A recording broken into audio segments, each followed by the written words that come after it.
부부입니다. 결혼한 지는 2년이 되었고 아직 아이는 없어요. 생활이 어느 정도 안정을 되찾고 나면 아이를 가질 생각이에요. 남편과는 어린 시절부터 알고 지내던 사이입니다. 한 동네에서 초등학교, 중학교를 같이 다녔지요. 모든 걸 함께하는 여자친구들 같지는 않았지만 그래도 등하교는 같이 하는 정도의 관계였달까요? 그러다 남편은 남고로 저는 여고로 가면서 서로 연락하는 빈도수가 점점 줄어들었어요. 아무래도 이성의 눈뜰 시기다 보니 남편은 남편대로 좋아하는 여학생이 생겼다는 소문도 들려왔고요. 저는 저대로 대학 진학에 열을 올리던 시기라 자연스럽게 멀어졌지요. 그렇게 저는 서울 소재의 모대학에 진학했습니다.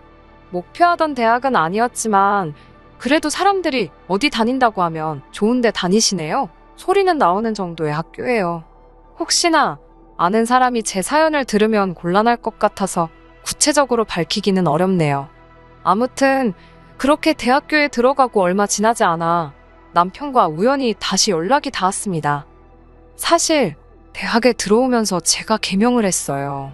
무슨 큰 뜻이 있었던 건 아니고 저희 할머니께서 어디서 사주를 보고 오셨는데 제가 개명을 해야 앞으로 무탈하게 산다고 했답니다. 모르면 몰랐지 그런 소리를 듣고 나니 여간 찜찜할 수가 없더라고요. 그리고 개명 전 이름이 좀 촌스럽기도 했어요. 아무튼 이런저런 이유들로 개명을 했고 개명을 한 이후로는 제 나름대로 새로운 시작이라는 기분하에 이메일 주소도 바꾸고 그랬습니다.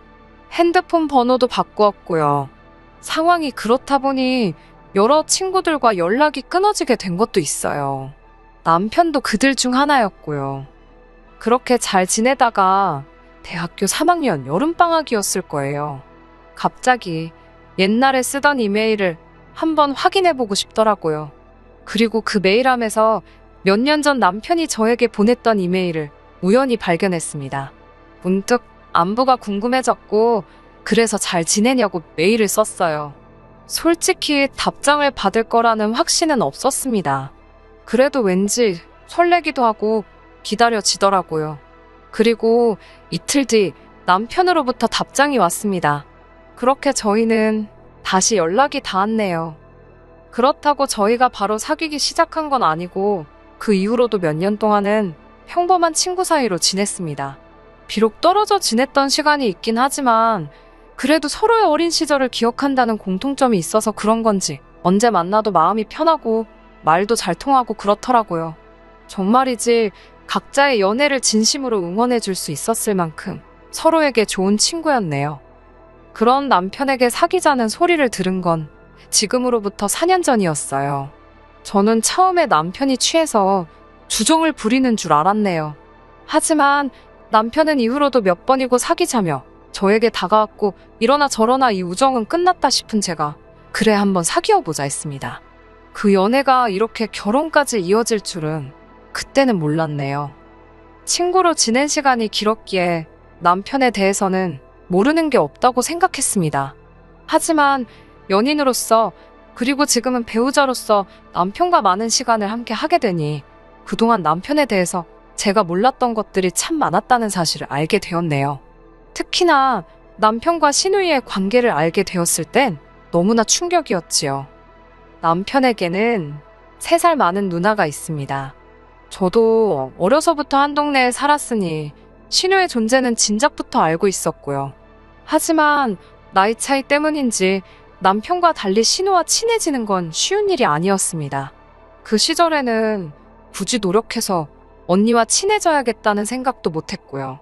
그러다 보니 나중엔 길에서 마주쳐도 잘 지냈냐고 안부를 묻기도 어색할 만큼 거리감이 생겼달까요? 솔직히 돌이켜 생각해보면 평범한 남매관계는 아니었습니다. 신우 앞에서 남편은 제대로 길을 펴지 못하는 눈치였어요. 맨날 당하고 사는 것 같았달까요? 그리고 결혼 이야기가 나오기 시작하면서 그 이유를 알게 되었지요. 남편에게 프로포즈를 받고 얼마 지나지 않았을 무렵이었어요. 하루는 남편이 정말이지 술이떡이 되게 취해서는 늦은 밤 저희 집으로 찾아왔습니다. 깜짝 놀라 남편을 데리고 집으로 들어왔어요.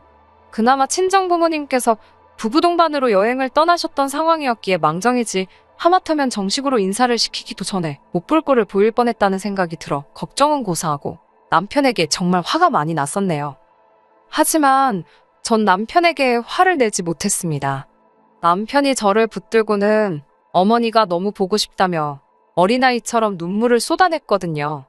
이전에는 단 한 번도 그런 모습을 보여준 적 없던 남편이었기에 정말 깜짝 놀랐어요. 무엇보다도 어머님은 멀쩡히 살아계신데 어머님이 보고 싶다고 울어대니 황당하기 짝이 없었지요. 몇 시간 후 어느 정도 술이 깬 남편을 붙들고 물었습니다. 도대체 아까 그게 다 무슨 이야기냐고요. 그러자 남편은 긴 한숨을 토해내듯이 내뱉고는 그동안 숨겨온 비밀을 털어놓았습니다. 일단 지금의 어머님은 남편을 낳아주신 분이 아니셨습니다. 남편을 낳아주신 친어머님께선 남편이 초등학교에 들어가기 전 암으로 돌아가셨고요. 그리고 뒤이어 듣게 된 사연은 더 충격적이었어요. 사실 저희 부모님 세대만 하더라도 결혼하면 바로 아이를 갖는 게 당연한 일이었잖아요. 그런데 친어머님께선 3년이 지나도록 아이를 갖지 못하셨고 이를 두고 주변에서들 말이 많았던 모양이에요. 그 와중에 아버님께는 숨겨둔 애인이 있었는데 그게 바로 지금의 어머님이셨답니다. 하지만 꼬리가 길면 밟힌다고 아버님의 두 집 생활은 할머님께 발각이 되었고 한동안 아버님이 그 집의 발길을 끊으셨대요. 뿐만 아니라 친어머님과의 사이에서 남편도 갖게 되셨고요. 하지만 몇 년 후 친어머님은 돌아가셨고 이때다 싶으셨는지 아버님께서 지금의 어머님을 모셔왔답니다. 심지어 아버님과 지금의 어머님과 사이에는 남편보다도 더 나이가 많은 딸까지 있었다네요. 이 모든 사연을 들려주신 이모님도 남편이 고등학교에 들어갈 무렵 세상을 떠나셨으니 남편이 마음 기댈 곳이라곤 누구 하나 없었을 거예요. 어디 막장 드라마에서나 나올 법한 사연이 남편에게 있을 거라곤 저라고 상상이나 했겠어요? 처음엔 저도 내가 뭘 들은 건가, 제대로 알아들은 건가 싶어서 남편에게 몇 번을 다시 물어봤습니다. 그러니까 남편을 낳아주신 어머님은 이미 돌아가셨고 지금 계신 분은 새어머님, 그리고 신우도 배다른 누이. 결국 아버님과 새어머님, 그리고 그 둘 사이에서 태어난 신우, 그리고 남편까지. 저희 남편이 콩쥐팥쥐에 콩쥐더라고요. 신데렐라였고요. 게다가 아버님이 돌아가신 이후로는 남편이 아버님을 대신해 가장 노릇을 하고 있는 상황이었습니다. 제가 왜 가장 노릇이라고 표현했냐면 어머님은 아직 60도 되지 않으셨고 신우도 사지멀쩡하고 대학까지 나온 사람입니다. 그런데 둘 다 일을 안 해요. 몸이 약하다나요? 약하긴 개뿔 어머님이고 신우고 외모 가지고 이렇게 표현하면 안 되지만 진짜 소도 때려잡게 생겼거든요. 반면에 저희 남편은 남자치고도 마른 체형이라 전 솔직히 예전부터 남편이 도대체 누굴 닮았나 궁금했을 정도입니다. 아무튼 아버님이 돌아가시면서 남기신 보험금도 어머님과 신우가 다 차지했다는 걸 저는 결혼하고 나서야 알았습니다. 뿐만 아니라 아버님이 돌아가신 이후로는 남편이 한 달에 100만 원씩 생활비를 드리고 있다는 것도 충격이었지요. 가족으로서 어머님과 신우 도와드릴 수 있습니다. 그럼 최소한 어머님도 저희 남편 자식 취급은 해주셔야 할 거 아닌가요? 하지만 남편은 저와 다시 연락이 닿았을 시기부터 계속 고시원에 살고 있었어요. 그래서 저는 막연히 시댁이 어디 서울에서 멀리 떨어진 곳으로 이사라도 간 줄 알았습니다. 언젠가 물었을 때도 남편이 대충 얼버무리듯 그렇다고 하길래 더 묻지 않았고요. 하지만 웬걸요. 알고 보니 어머님과 신우는 남편이 사는 고시원과 회사 중간에 위치한 아파트에 살고 있었습니다. 그 사실을 알게 된 제가 너무 어이가 없어서 도대체 왜 너만 나와 사는 거냐고 물었더니 어머님께서 만나는 분이 자주 집에 오셔서 주무시고 가시는데 남편의 존재를 불편해 하신다나요? 그래서 그렇답니다. 솔직히 이때는 이게 내쫓은 거지 내쫓은 게 아니면 뭔가 싶더라고요. 이 모든 상황을 알면서도 파혼 대신 결혼을 선택한 이유는 남편에 대한 제 사랑과 의리 때문이었습니다. 그런 힘든 환경 속에 남편을 혼자 내버려 둘 수 없었다고 할까요? 어머님이나 신우 두 사람 다 남편의 결혼엔 일절 관심이 없었습니다. 저라는 사람에 대해서도 별로 궁금해하지 않으셨지요. 딱 한 가지 굉장히 예민하게 반응하신 부분이 있는데 그건 바로 결혼식에 들어가는 비용이라던가 혼수 그리고 예단 문제였습니다. 솔직히 남자친구의 가정사를 알고 난 이후로 신혼집이나 기타 여러 가지 부분에 있어서 저는 기대를 버린 상황이었습니다. 같이 사는 것도 마뜩찮아서 내쫓은 아들에게 돈을 보태주실 리가 만무하잖아요. 아니나 다를까 상견례 자리에서 어머님께서는 아직 신우가 시집도 못 갔는데 남편이 먼저 결혼하는 것에 대해서 굉장히 불쾌하게 생각하시는 눈치였습니다. 사돈이 될지도 모르는 저희 부모님 앞에서 남편을 있는 대로 깔아뭉개셨지요. 예의도 모르고 매너도 없다면서 지 애미랑 누나 다 버리고 얼마나 결혼이 하고 싶으면 저러는지 모르겠다며 한껏 빈정대셨어요. 다행히 저희 친정부모님은 이미 남편의 가정사를 알고 계셨고 무엇보다 오랫동안 남편을 지켜보셨잖아요.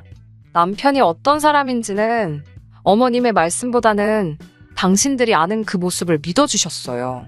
저희 부모님은 집 안 해주셔도 되고 한 푼도 안 보태주셔도 된다. 대신 혼수나 예단 같은 것도 생략하자셨습니다. 어머님께서는 펄쩍 뛰시며 그래도 당신이 아들 키우느라 들인 공이 있는데 그렇게 날로 드시려고 드냐며 그건 안 될 소리라고 나오셨습니다. 그러자 저희 부모님께서도 사돈께서도 지금 날로 저희 딸 데려가시는 거 아니냐며 어른들이 이런 걸로 실랑이하는 모습 보여줘서 좋을 게 뭐가 있겠냐고 깔끔하게 생략하자고 부드럽지만 강한 태도를 보이셨어요. 어머님도 더 이상 대꾸할 수가 없으셨는지 니들 맘대로 하라는 말씀으로 결혼을 허락하셨지요. 저희는 친정 가까이 신혼집을 얻었고 이후로 저희 둘만의 보금자리를 만들어 나갔습니다. 어머님께선 여전히 돈을 요구해 오셨고 남편은 매번 제 눈치를 살피며 생활비를 보내드리는 상황이었지요. 솔직히 전 괜찮다고 신경 쓰지 말고 보내드리라는 말을 해주진 못했습니다. 바보같이 아들 취급도 안 해주는데 뭐가 그렇게 아쉬워서 돈을 보내드리냐고 뜯어 말리기도 여러 번이었지요. 하지만 남편은 그때마다 그래도 자기에게는 어머니시라며 상황이 되는 한 잘해드리고 싶답니다. 본인이 그렇게 말하는데 제가 더 이상 무슨 말을 할 수 있겠어요? 괜히 중간에서 이간질하는 며느리란 오해나 받겠다 싶어서 더는 말하지 않았습니다. 그렇게 1년쯤 지났을 무렵 어머님께서 물가가 많이 올랐다며 돈을 더 보내달라고 연락을 해오셨습니다. 말이 나와서 말이지만 어머님은 참 연락이 없으셨어요. 오로지 월말이나 월초에 생활비 보내라는 연락을 한번 해오셨고 신우 생일이니까 모브랜드 화장품 사오라고도 한번 연락이 왔었네요. 게다가 남편이 맹장이 터져서 병원에 입원했을 때도 죽는 병도 아닌데 유난 떨지 말라는 말이 전부였습니다. 친정 어머니는 그나마 시집살이는 없지 않냐며 좋게 생각하라 하셨지만 남편 입장에서 생각해보면 얼마나 서운할까 저 속이 말이 아니겠구나 싶더라고요. 이 밖에도 그동안 있었던 크고 작은 일들을 전부 다 나열할 수는 없지만 보는 사람이 더 민망할 만큼 어머님께선 저희 남편을 배려 없이 대하셨습니다. 그래도 부모 자식 간의 일이다 생각하고 최대한 관여하지 않으려고 했어요. 솔직한 말로 제가 모르는 속사정이 또 있을지 모르잖아요. 그렇게 1년 넘는 시간을 참으며 옆에서 지켜만 보던 제가 결국 폭발하게 된 건 어머님의 선을 넘는 도를 지나친 요구 때문이었습니다. 어머님께서 재혼을 하신다며 연락을 해오셨습니다. 신우는 딸이라서 그런지 자기 엄마만 행복하다면 아무래도 좋다는 식이었습니다. 하지만 남편은 당황한 기색이 역력했어요. 이 부분에 대해서는 행여나 저희 남편을 욕하지 말아주세요. 자식마다 서로 다른 입장이 있는 거니까요. 만약 저에게 이런 일이 일어난다면 저도 솔직히 제가 신우처럼 그래 엄마 좋을 대로 해라고 쿨하게 보내드릴 수 있을지 아니면 남편처럼 서운한 감정이 들지 모르겠네요. 아무튼 어찌됐건 어머님이 그런 선택을 내리셨다 하니 저희로서 더할 말은 없었습니다. 하지만 저희를 정말 당황하게 한 건 그 뒤에 이어진 어머님의 요구사항이었어요. 어머님께선 당신은 식도 제대로 올리지 못하고 이 집에 들어와서는 자기 배로 낳은 자식도 아닌 남편을 키우느라 좋은 세월 다 보냈다며 그에 대한 보상을 해달라 하셨습니다. 그 보상이 뭐였겠어요? 돈이었습니다. 늦게나마 면사포도 쓰고 신혼여행도 가고 그러고 싶으시답니다. 그러면서 그 결혼 비용을 저희 남편더러 내라고 하셨어요. 뻔뻔한 어머님의 아이디어에 정말 입이 떡 벌어지더군요.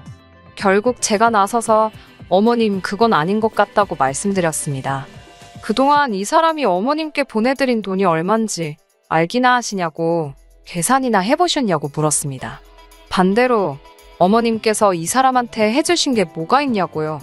아버님 10년 전에 돌아가실 때 이 사람 고3이었고 이후로 보험금을 나눠주시기를 했냐, 학비를 한 번 대주시기를 했냐, 그렇다고 품 안의 자식이라고 데리고 살면서 따뜻한 밥 한 번을 해주시길 하셨냐고요.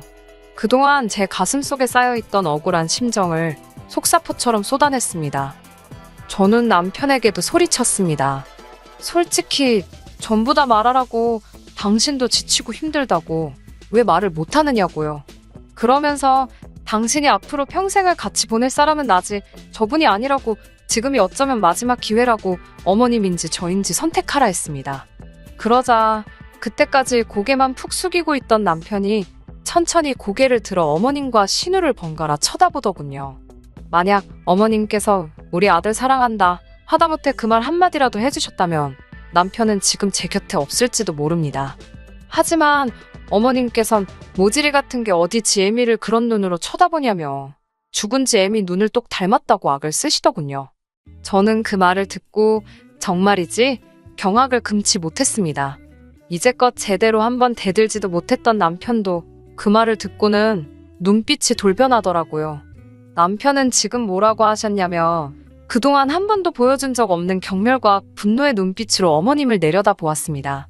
남편이 쥐고 있던 주먹이 부들부들 떨리는데 정말이지 뭔 일 나는 거 아닌가 싶더라고요. 하지만 신우는 눈치는 진짜 개나 줘버렸는지 남편에게 어머님이 서운해서 그런 거라며 솔직히 자기들도 억울하답니다. 결혼만 너희 어머니가 먼저 했을 뿐이지 아버지가 정말 사랑한 사람은 지금의 어머님이셨는데 평생 첩소리나 듣고 살았으니 기분이 좋겠냐고요. 남편은 입술을 악물고는 그래도 나는 어머님이나 누나를 내 가족이라 생각했는데 그래서 와이프가 싫어하는 걸 뻔히 알면서도 어떻게든 책임지려고 했는데 둘은 정말 나를 지갑 정도로만 생각했냐며 떨리는 목소리로 말을 이어가더군요. 그러더니 더는 이 짓거리 못하겠다며 이제 더는 아는 척 하지 말자 했습니다. 당신들은 당신들 알아서 살라고, 나는 더 이상 당신들 뒤치다거리 안 한다고요. 어머님은 그 와중에도 정신 못 차리고 당신이 눈이나 하나 깜짝할 것 같냐며 됐다고 나도 그깟 푼돈 필요 없다고 소리를 질러댔습니다. 그러자 남편이 아주 낮은 목소리로 지금 살고 계신 집부터 일단 비워달라 하더군요. 그러자 어머님께서 네가 뭔데 나더러 집을 비워라 말하냐고 소리를 치시더니 순간 사색이 되셨습니다. 저도 그제서야 떠올랐습니다. 그 집은 남편 명의로 계약된 전세집이었어요. 결혼 당시 남편 돈 대부분이 거기에 묶여 있었는데 그 돈을 빼오면 어머님이랑 신우가 갈 곳이 없다며 전전긍긍하는 남편이 안쓰러워서 친정엔 비밀로 했었거든요. 이후로는 솔직히 어차피 못 받을 돈이나 마찬가지였으니 그 돈은 없는 돈이다 생각하고 잊고 살았고요. 그제서야 사태 파악이 된 신우가 아무리 그래도 이건 경우가 아니지 않냐며 갑자기 저에게 가만히만 있지 말고 남편 좀 말려보랍니다. 이 여자가 돌았나 싶더라고요. 제가 속이 다 후련한데 못하러요 라고 받아치고는 남편 손을 잡아 끌고 그 집에서 나왔습니다.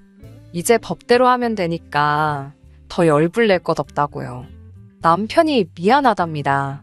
이런 못 볼 꼴을 보여준 것도 미안하고 가진 거 없는 사람이라서도 미안하다며 대신 앞으로 죽을 때까지 저 하나만 바라보고 열심히 살겠다대요. 순했던 남편이 정말 각성을 하니까 무섭긴 하더라고요. 바로 다음날 집주인이랑 얘기해서 집 내놓고 어머님과 신우를 거의 내쫓다시피 내보내던걸요. 어머님께선 그 와중에도 정신 못 차리고 저더러 그럼 어디 월세방이라도 구하게 보증금 1,000만 원만 해달라셨습니다. 물론 1초도 안 걸려서 거절했어요. 어머님께서 저 같은 개차반 며느리는 처음 보신다길래 저도 어머님 같은 개차반 시어머니는 처음이라고 응수했네요. 벌써 6개월이란 시간이 지났지만 어머님은 계속해서 연락을 해오십니다. 요즘엔 작전을 바꾸신 건지 라면값이 없다, 혹은 버스비가 없다 그러시면서 5만 원만 10만 원만 이런 말 뭐하지만 거의 국어를 하시네요. 신우는 신우대로 어디 가서 아르바이트를 한다는데 생전 일이라곤 해본 적이 없으니 잘하고 있을지 안 봐도 뻔할 뻔짜지요. 아, 우려와 달리 남편은 전에 없이 잘 지내고 있습니다. 어머님께 삥을 안 뜯기니까 돈도 잘 모이고요. 남편이 저희 친정에 정말 끔찍히 잘하네요. 요새는 정말 걱정거리 하나 없이 웃음꽃만 피우며 살고 있습니다. 살다 보면 또 생각지 못한 일들이 있을 수도 있겠지요. 하지만 이젠 걱정 없어요. 남편과 함께라면 어떤 일이든 잘 해결해 나갈 수 있을 것 같은 확신이 들거든요. 자기야, 우리 앞으로도 행복하게 잘 살자. 끝까지 들어주셔서 감사합니다. 오늘의 사연은 여기까지입니다. 구독과 좋아요, 알람 설정 부탁드리고 더 좋은 사연으로 다시 찾아뵙겠습니다. 감사합니다. 신바람 사연 아파트, 오늘의 사연 시작하겠습니다. 안녕하세요. 평소에 사연 듣기를 즐기는 30대 중반의 여성입니다. 결혼은 했지만 아이는 아직이에요. 사실 남편과 아이를 가지려고 노력도 했었는데 어찌된 일인지 잘 안 되었네요. 차라리 잘 된 건지도 모르겠어요. 아이가 있었다면 남편과 헤어지겠다는 결심을 내리기가 몇 배는 더 어려웠을 테니까요. 남편을 만나기 전 저는 평범한 직장인이었습니다. 대학교에서 마케팅을 전공한 뒤 작은 광고회사에 들어갔어요. 처음에는 열정과 패기를 무기 삼아 아무리 업무가 많고 힘들었어도 버텼습니다. 하지만 늦게까지 이어지는 야근은 물론이고 월급까지 쥐꼬리만큼 오르니 몸과 마음이 점차 축나는 게 느껴지더라고요. 솔직히 돈 벌려고 일하지 봉사활동을 하려고 하는 건 아니잖아요. 물론 억울하고 힘든 날들이 이어진다고 해서 무턱대고 이 일을 관둘 수도 없는 노릇이었지요. 또 이 업계가 이직이 쉬운 것도 아니거든요. 다들 아름아름 알다 보니까 소문도 빨리 돌고요. 사정이 그렇다 보니 이래저래 결정을 내리기가 쉽지 않았습니다. 그런데 그 무렵 저희 어머니께서 저에게 감자탕집을 해보지 않겠냐고 물어보시더라고요. 솔직히 그때 제 나이 20대 후반이었습니다. 지금은 직업의 나이가 어디 있고 귀천이 어디 있냐 싶지만 그때는 그래도 지금보다는 어렵기에 왠지 감자탕집 창업이 그렇게 내키지는 않더라고요. 하지만 어머니께선 왜 감자탕집인지 이유를 말씀해 주시는 동시에 망해도 젊었을 때 망해봐야 다시 일어설 수 있지 않겠냐며 저를 설득하셨습니다. 그렇게 직장 생활 5년 만에 사표를 냈어요. 그리고 집에서 멀지 않은 곳에 감자탕집을 열었네요. 처음에 한 반년 동안은 어지간히 고생을 했습니다. 얼마나 팔릴지 예상하고 준비하는 것부터가 일이더라고요. 한동안 정말이지 마이너스이거나 본전치기인 장사만 했지요. 사실 제가 회사를 박차고 나와 장사를 한다는 건 이미 제 주변에 알만한 사람들은 다 알고 있었습니다. 그렇다 보니 쉽게 포기할 수가 없었습니다. 속된 말로 여기서 관두면 그럴 줄 알았어. 그런 소리나 들을 게 뻔했고 쪽팔리잖아요. 그래서 망할 때 망하더라도 되는 데까진 버텨보자라는 심정으로 자의반 타의반 이를 악물고 열심히 했어요. 그러니까 정말로 되더라고요. 이웃들 사이에 눈이 오건 비가 오건 여는 집, 게다가 맛도 좋고 가격도 싼 집으로 소문이 나기 시작하면서 자리를 잡을 수 있었습니다. 그렇게 장사한 지 2년이 채 되지 않았을 무렵 가게 확장까지 했어요. 솔직하게 말씀드릴게요. 제가 말한 집에서 멀지 않은 곳은 사실은 저희 부모님이 소유하고 계시던 작은 건물이었습니다. 이 이야기를 먼저 하면 사람들이 제 노력을 경시하더군요. 하지만 부모님도 그 건물에서 나오는 새로 노후 생활을 하셔야 했기 때문에 월세랑 관리비 모두 꼬박꼬박 제때 드렸습니다. 물론 그럼에도 불구하고 다른 세입자들보다 적어도 마음은 편했겠지요. 그걸 부정하지는 않겠습니다. 그래도 절대로 날로 먹으며 장사한 건 아니라는 걸 분명히 해두고 싶습니다. 그렇게 감자탕집을 차리고 3년이 되었을 무렵 지금의 남편을 소개받았어요.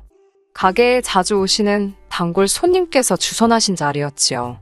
손님들 눈에는 제가 성실하고 싹싹한 참한 아가씨로 보였던 모양입니다.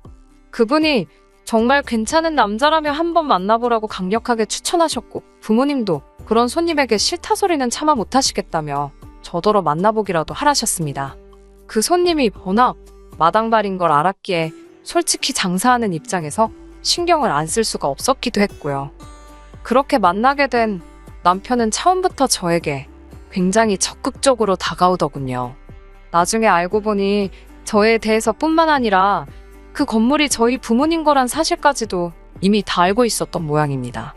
아니길 바라지만 아마 남편도 이런저런 계산을 했었기에 저에게 그렇게 적극적이었던 게 아니었을까, 그런 생각이 들기도 해요.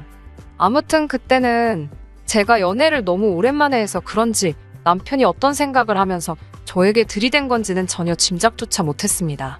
연애라고 해봤자 대학교 1학년 때 2살 많은 오빠를 6개월 남짓 사귄 게 전부였으니까요. 이 세상을, 남자를, 사람을 너무 몰랐던 제 불찰이지요.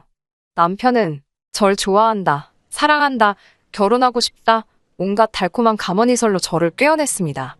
그 말을 믿었고 지금도 그때만큼은 진심이었기를 바랍니다만, 그래서 결혼을 결심했던 거예요.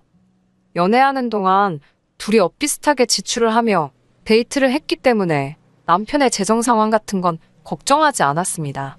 어느 회사에 다니는지도 알고 있었고 그 회사가 월급이 적지 않다는 것도 알고 있었기에 후퇴어 깊이 하려고 하지 않았기도 하고요. 그러다 결혼 이야기가 진지하게 오가기 시작하면서 남편의 재정 상황을 알게 되었고 솔직히 많이 당황스러웠습니다. 저희 부모님과는 달리 시부모님께서 노후 준비가 되어 있지 않으셨거든요. 살고 계시는 집은 전세였는데 그나마도 다음 계약 때는 전세 보증금을 올려줘야 한다며 몹시 걱정을 하고 계신 상황이었지요. 남편은 그 집에서 시부모님, 그리고 아직 대학을 졸업하지 않은 신우와 다 같이 살고 있었고요. 그나마 다행인 건 당시 아버님께서 건물 관리 일을 하시며 한 달에 200 정도를 벌고 계셨다는 겁니다. 하지만 여전히 남편이 한 달에 50에서 70 정도의 생활비를 보태드리고 있었고 결혼 이후에도 계속해서 보태드려야 하는 건 불보듯 뻔한 상황이었어요. 그 밖에 남편이 모아둔 돈이 6천 정도 있었지만 그것도 뭐 시댁 전세 보증금이라든가 신우 등록금이라든가 한마디로 어디에 어떻게 쓰이게 될지 아무도 보장할 수 없는 상황이었습니다. 결혼 전에 이런 재정 상황을 알고도 파혼을 하지 않았던 건 돈만 빼면 괜찮은 사람이라고 생각했기 때문이에요. 연애하는 동안 저에게 큰 소리 한 번 낸 적 없고 마음 상하게 하는 일이 없었습니다. 저희 부모님께도 깍듯하고 동시에 살가웠으니까 단지 돈이 좀 없다는 이유로 헤어짐을 생각한다는 건 상상할 수 없는 일이었지요.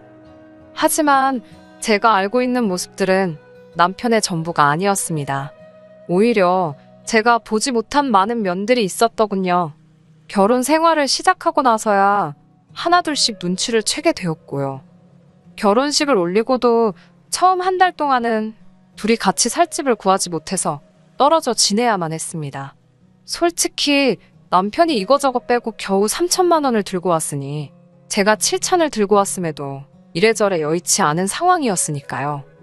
당시 저는 감자탕 집에서 멀지 않은 곳에 위치한 아파트에서 친정부모님과 같이 살고 있었습니다.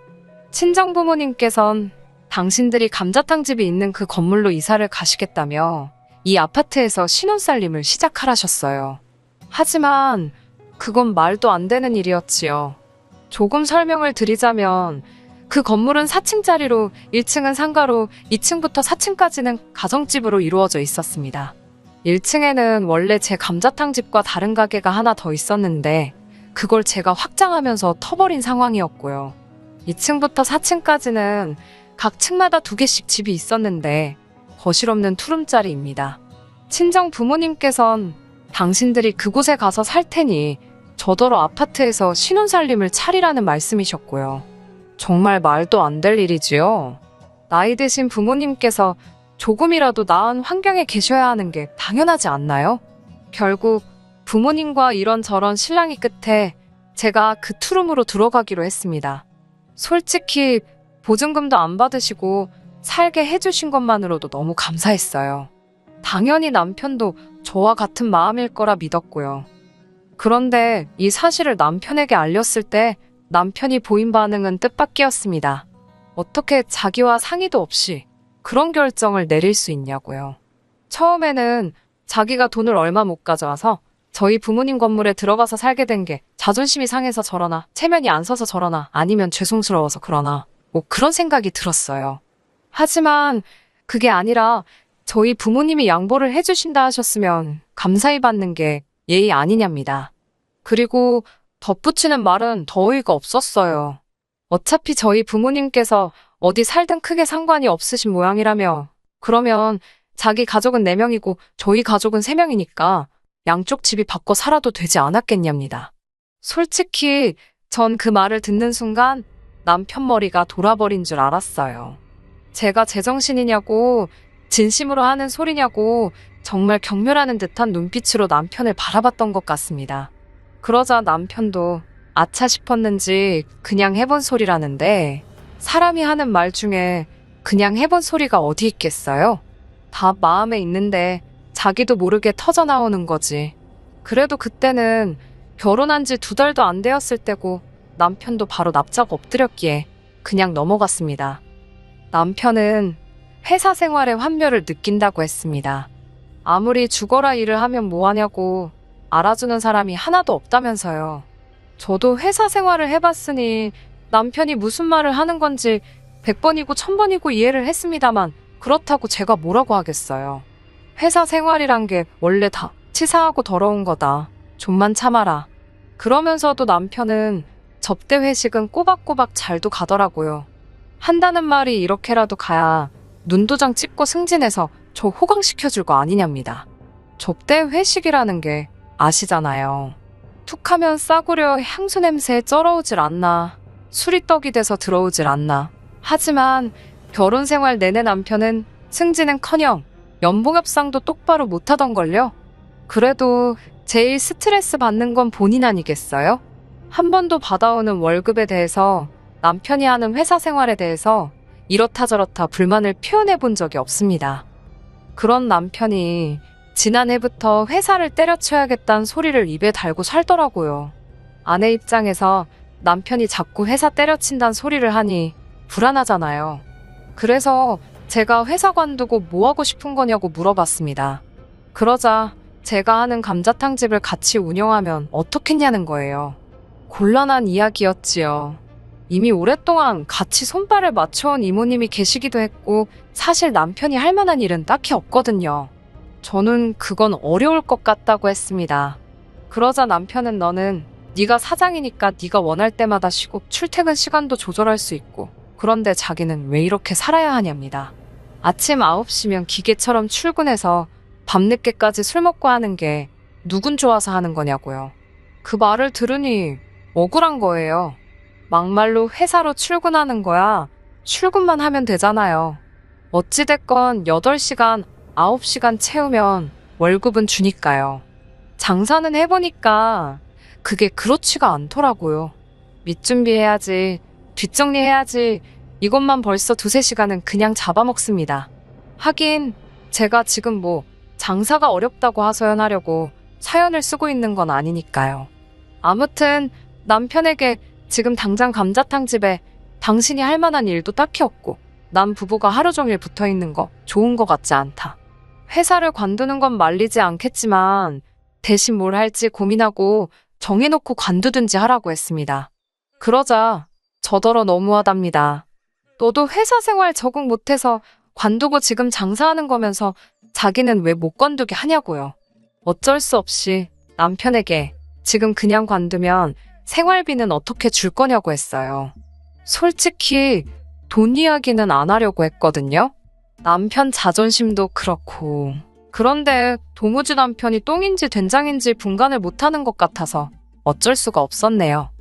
사실 남편이 생활비라고 가져와봤자 시댁에 들어가는 게 한 달에 100만 원 가까이 되었고, 거기에 남편 자동차 할부금에 보험에 이런 거 저런 거 남편에게 들어가는 돈을 다 제외하고 나면 실상 제 손에 남는 건 100만 원 남짓이었어요. 그렇다고 남편 씀씀이가 적은 것도 아닙니다. 당연히 제가 번 돈도 생활비로 들어가고요. 장담컨대 제 돈이 남편 돈보다 더 들어가면 들어갔지 적지는 않을걸요? 결국 남편은 치사하고 더러워서 안 관두겠답니다. X 같아도 참고 다니겠다고요.